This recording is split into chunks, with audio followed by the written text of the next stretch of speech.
Pues para ustedes que nos visitan hoy, nos agarran en el último domingo de un juego de sermones, unos 7 sermones, sobre cómo crecemos en nuestra fe, cómo es que crecemos en fe. Basándonos en un estudio hecho hace varios años por un hombre que se llama James Fowler, perdón. James Fowler, que trabajó utilizando las enseñanzas de Colbert para investigar personas de varias tradiciones, cómo es que crecen en su fe, qué son las etapas de crecimiento que suceden en la fe de uno, sea de la fe cristiana o de otras tradiciones aparte del cristianismo. Y hemos estado hablando de los primeros 5 etapas hasta ahora. Y alcanzamos hoy la última etapa que se llama la fe universalizada. Entonces, una fe universal, una fe que abarca todo. Comenzamos con etapa 1, la etapa de nuestra niñez, cuando estamos aprendiendo apenas cómo confiar en el universo, cómo confiar en las personas que están en nuestro alrededor. Aprendemos cómo confiar. Es la base fundamental de fe, es aprender cómo confiar en lo que está en su alrededor. La segunda etapa, la etapa de aprender el idioma de nuestra fe, las historias y los mitos que son parte de nuestra fe e identidad en una comunidad de fe. ¿Qué son los cuentos que contamos que nos habla de Dios, que nos habla de quiénes somos nosotros? La tercera etapa es cuando vamos abriéndonos a conocer y entender las leyes y reglamentos que son parte de nuestra comunidad, los reglamentos que definen el comportamiento esperado, anticipado de los miembros de la comunidad. Recibiendo toda esta herencia, llega entonces un momento de conflicto en nuestra persona cuando descubrimos que nuestra comunidad no es perfecta. Y que hay cosas que no coinciden a veces con nuestra experiencia en el mundo. Hay personas que dicen una cosa pero hacen otra cosa. Y descubrimos que hay fracturas en la comunidad y en el sistema que hemos recibido de herencia. Y esas fracturas que pasen en nuestra mente, en nuestra experiencia, producen un conflicto interno que para algunos provoca correr de la fe y dejarlo en el pasado y nunca volver. Hay otros que descubren en las dudas que aparecen una invitación de profundizar su fe. Profundizar y tejer una fe auténtica y personal, combinando nuestra experiencia actual de la vida junto con lo que hemos recibido de herencia. Y también motivado por una experiencia personal de lo sagrado, una experiencia personal de Dios. Y en la etapa 4, nosotros con esta nueva fe personalizada, individualizada, a veces hay un poco de arrogancia que se levanta en nosotros. Ya, yo he descubierto cómo organizar todo, está bien, ya tengo todo, y usted debe creerlo como yo lo creo, porque yo ya tengo todo calculado ya. Etapa 5 aparece cuando descubrimos rupturas internas en nuestro propio sistema de construcción. Lo que yo he creado, ni yo puedo vivirlo fielmente. Yo soy una persona que abarca ambos, oscuridad y luz. Los dos habitan en mí. Y tengo que admitir esa realidad y humildemente respetar esa verdad. La etapa 5 es la etapa cuando comenzamos a unir las cosas. Porque hasta este punto hemos tenido el lujo de poder declarar que toda la maldad habite allá en los demás. Pero ahora he descubierto que la maldad también habita aquí en mí. Y necesito hacer el combate acá, más que en ningún otro lugar. Tengo que combatir la maldad que está tan cerca como mi propio aliento. Y cuando comienzo a combatir la maldad y descubrir y integrar ese reconocimiento del paradojo de mi ser, luz y tinieblas viviendo juntos, entonces me provoca una compasión para los demás. Ustedes también son luz y tinieblas. No tengo el derecho de esperar que van a ser perfectos, porque no son. Yo no soy, tampoco son ustedes. Somos gente herida, somos gente quebrada, pero somos gente también llena de Dios, llena de la presencia, de la imagen y semejanza del Dios que nos creó. Somos todo. Y puedo buscar en ti lo mejor, reconociendo que también hay cosas no tan buenas. Y esa humildad de aceptación nos abre a la posibilidad de alcanzar la sexta etapa. La etapa de una fe universal que descubre la presencia de Dios en todo, en todo. No solamente en el templo de nuestra tradición, no solamente en los ritos y sacramentos de nuestra tradición, sino puedo descubrir a Dios presente en Hilda, Olga, en Caro, en Angie, en cada persona que me rodea, aún en mis enemigos que andan buscando mi destrucción. Puedo encontrar a Dios. Dios es, como dice Pablo en el texto que tenemos delante de nosotros, hay un solo Señor, una sola fe, un solo bautismo, un solo Dios y Padre de todos, que está sobre todos, que está por medio de todos, que está en todos. ¡Wow! ¡Qué afirmación! ¡Qué afirmación de grandeza! Que Dios habite en todo. El chiste entonces para nosotros es aprender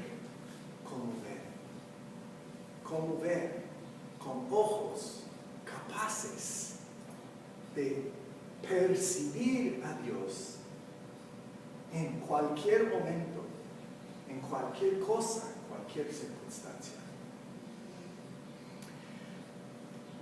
Una revelación para mí en este camino me sucedió durante mi sabático, cuando estuve en el entrenamiento de yoga en México. Y mi dirigente, el dirigente de nuestra enseñanza, un muchacho, unos 30 años acaso tuvo este muchacho, Shane Christopher. Su nombre, Christopher, significa portador de Cristo, ¿verdad? Christopher, uno que porta a Cristo. Y yo le dije en un momento que ha sido para mí una cara de Cristo en su forma con nosotros. Pero un día, una mañana, él nos dio la práctica o ¿cómo se llama? Una actividad, ¿no? Dijo, quiero que vayan donde quieren ir y sentarse y observan lo que está a su alrededor. Y cuando algo se llama su atención, pregunta la cosa, el pájaro, la palmera, el mar, la arena, lo que sea. Pregúntale, ¿qué tienes para enseñarme hoy? ¿Qué tienes para enseñarme hoy? esa experiencia me abrió el mundo. Me abrió el mundo como maestro mío, capaz de educarme en cada momento si pongo atención a lo que está enseñándome. Entonces, muchas de las poesías que salieron de mí durante este periodo se basaron en esa experiencia de sentir que las cosas que estaban a mi alrededor me estaban hablando, que Dios me hablaba por ellos, para enseñarme de mi propia vida. La montaña, el mar, los pelícanos que movían sobre el agua, los hermit crabs que caminaban y se metieron en las conchas desechadas por otros animales. Y un día estaba sentado yo meditando, soplando adentro y afuera con una de mis oraciones favoritas. Yo pongo con mis respiraciones 2 frases. Cuando hago la inhalación, en mi mente yo digo, tú estás en mí, Dios, tú estás en mí. Y cuando, con la expiración, yo digo, y yo estoy en ti, entregando mi persona a Dios. Yo estoy en ti, tú estás en mí, y yo estoy en ti. Y ahí estaba con mis ojos cerrados, orando y ofreciendo esta oración, palabras que Jesús dijo a sus discípulos en el Evangelio de Juan, la noche antes de irse de ellos. Yo estoy en ustedes, ustedes están en mí, y yo estoy en Dios. Entonces todo es una unidad. Bueno, ahí estoy y siento en este momento un piquete en mi piel, fuerte. Yo supe que era un zancudo con narizón, ¿no? Es que metiéndose bien dentro de mí. Y lo miré. Y en ese momento le pregunté, ¿qué tienes para enseñarme? Y mirando el mosquito, yo vi que el mosquito estaba sacando mi sangre y volviendo rojo en su panza por la sangre mía que estaba dentro de él o de ella, porque son las muchachas que pican, no son los hombres, son los muchachos que pican. Es verdad, porque necesitan nuestra sangre para poder reproducirse. Entonces pican para sacar sangre y la sangre entonces las ayuda a reproducir. Bueno, estoy mirándola y en el momento, en el instante descubrí, tú estás dándome a la vista lo que respiraba en oración. Yo estoy en ti y tú estás en mí. Tu nariz está dentro de mí, chupando mi sangre, que ahora está dentro de ti. Y es como yo quiero ser con Dios. Quiero penetrar Dios con todo lo que soy, con el deseo de conocer a Dios profundamente. Pero Dios, al penetrar, Dios me llena de su propia presencia. Y Dios está en mí. Y eso me hizo pensar en este sacramento que ahora vamos a tomar. La iglesia lo ha llamado un misterio de presencia desde el inicio. Y lamentablemente, algunos cristianos durante la historia que viven más en un momento de desarrollo dualista, nosotros tenemos, ustedes no. Nosotros tenemos la verdad, ustedes no tienen la verdad. Nosotros los cleros tenemos la verdad, ustedes los feligreses no. Y han tratado de tomar el sacramento, que es un misterio de unión, y hacer de ella una ley de separación. Solo los justos tienen derecho de venir. No es así. Jesús dijo, este es mi cuerpo, quebrantado por ustedes. Todos coman de él, en memoria de mí.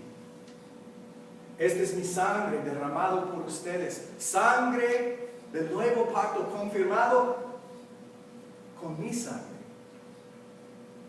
para el perdón de todos. Jesús quiso dejar con nosotros un sacramento, una experiencia mística que representaba lo que aquel mosquito representó para mí aquel día.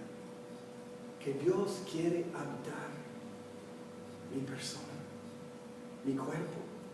Dios quiere hacerse parte de mí en este sacramento. Para que yo sea parte de Dios.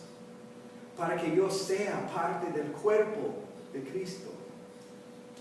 Y nuestra iglesia reformada, en su teología sobre el sacramento, dice esto, que la presencia verdadera, real de Jesús está no solamente en el pan que se comparte, se distribuye, ni solamente en el jugo que compartimos, sino la presencia verdadera y real de Jesús está en su comunidad congregada.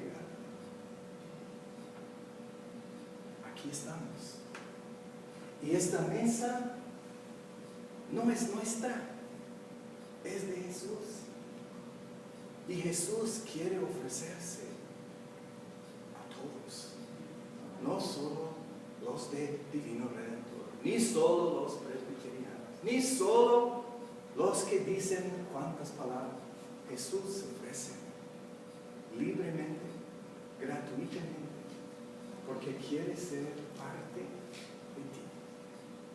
Quiere que conozca su presencia y que se convierta en su presencia, para que Dios habite en mí, para que yo habite en Dios y para que Dios habite en nosotros y nosotros en Dios. Una fe universal puede afirmar sin temor, sin tener que definirse los límites de los que pueden y no pueden. Y decir, Dios está aquí.